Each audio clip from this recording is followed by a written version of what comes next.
ქართული მედია გარემო კრიტიკულ მდგომარეობაშია. ეს სწორედ ქართული ოცნების მიზანმიმართული რეპრესიული პოლიტიკა არის, რაც მიზნად ისახავს დამოუკიდებელი მედიისა და კრიტიკული აზრის ჩახშობას და მოქალაქეებისათვის სიტყვისა და გამოხატვის შესაძლებლობის წარქმნას. ორი დღის წინ სოფლიო აღნიშნავდა მედიის წინააღმდეგ ჩადენილი დანაშაულების დაუსჯელობის დასრულების დღეს. თუმცა საქართველოში კვლავ ასეულობით შემთხვევაა, სადაც დამოუკიდებელ ჟურნალისტებზე თავდასხმა, უკანონო პატიმრობა, დაკავება, დაშინება თუ მუქარა გამოუძიებელი რჩება.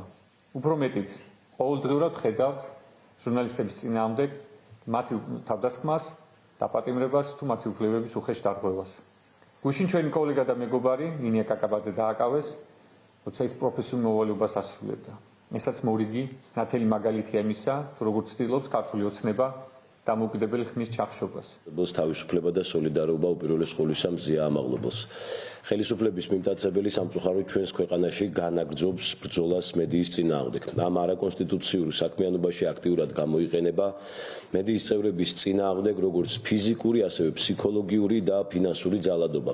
ამის მიზანია საზოგადოებრივი აზრის ფორმირება მხოლოდ პარტიული პროპაგანდით და არა სახელმწიფოებრივი, არამედ მხოლოდ ესეთი პარტიის მესაკუთრის ინტერესების გატარებით.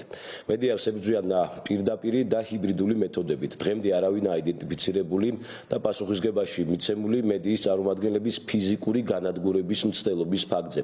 რამდენიმე კოლეგა შეგახსენებთ, რომ სიკვდილს სასწაულით გადაურჩა. წლების განმავლობაში სამთავრობო კორუფციის მამხილებელი ჟურნალისტები ციხეში ჩაყარეს. ამ კორუფციაში ბრალდებული უმაღლესი თანამდებობის ყოფილი პირი კი სახლში ზის.